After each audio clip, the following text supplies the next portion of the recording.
abakulu mu kitongole ky'ebyobulamu mu nsi yonna World Health Organization bongedde okulabula abantu mu nsi yonna ku kirwadde ekitumiddwa X ekyolekedde okulumba ensi nga bagamba nti kino singa kimala ne kibalukawo kikubisaamu COVID-19 emirundi 20 okutta saako okubeera ekyobulabe. Ekirwadde ekyogerwako ekituumiddwa Disease X omuntu akifuna okuva ku bisolo olwo nno ne kisaasaanira ensi yonna nga kirandanga luyiira okusinziira ku bakulu mu kitongole ky'ebyobulamu mu nsi yonna ki World Health Organization. Okusinziira ku bakulu mu kitongole ky'ebyobulamu eky'ensi yonna ki World Health Organization bagamba singa kinaaba kibaluseewo kigenda kusinga nnyo okukusa amawanga galunkupe nga kale ensi yonna erabudde okubeera obulindaala n'okwetegekera ekirwadde kino ekituumiddwa Disease X. Okusinziira kwakulira ekitongole ky'ebyobulamu mu nsi yonna World Health Organization Adhanom Tedros Ghebreyesus, erinnya Disease X lyatondebwawo ekitongole kya United Nations okunnyonnyola ekirwadde ekitamanyiddwa oba ekitategeerekeka ekyolekedde okubalukawo mu biseera by'omu maaso olwo nno kisaasaanira ensi yonna wabula nga kyakubeera kya bulabe nnyo eri ensi yonna.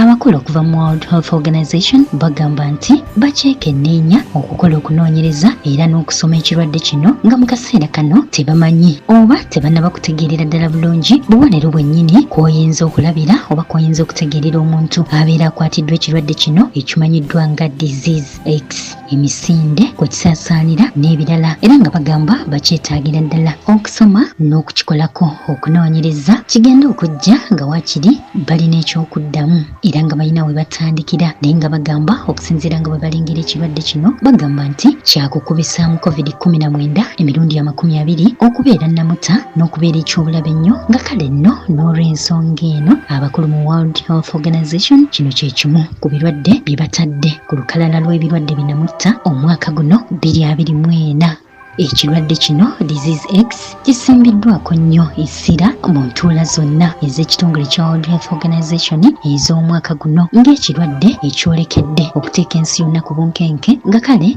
abakulu balina okugyawo n'ag'omu buto okulaba nga banaasobola okweŋŋanga ekirwadde kino singa kinaaba kibaluseewo. Bannasayansi bagamba nti ekirwadde Disease X kigenda kuleetebwa akawuka akamanyiddwa nga zoonotic virus nga kano kabuuka okuva ku bisolo ne kajja ku bantu. Okusinziira kwakulembeddemu okunoonyereza ku kirwadde kino ekimanyiddwa nga Disease X omukenkufu Dame Sarah Gilbert okuva mu kitongole kinoonyereza ku birwadde bisaasaanira ensi yonna era ebirwadde binamuta okuva ku ssettendekero owa Oxford agamba nti kye kimu ku birwadde bye batidde nnyo ebiyinza okuteeka ebiseera by'ensi eno eby'omu maaso mu kaseera ak'akazigizigi agasseeko nti bakyagendera ddala mu maaso n'okwetegereza.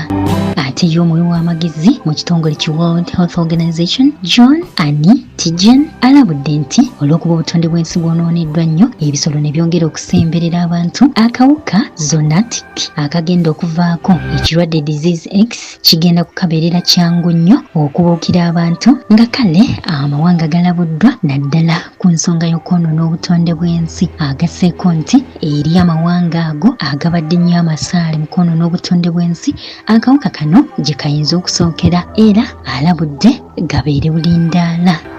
Okumanya ebisingawo ku nsonga eno osobola okukyalira emikutu okuli ogwa CNN, omukutu ogwa Vimila n'emikutu gy'amawulire emirala mingi.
CBS FM.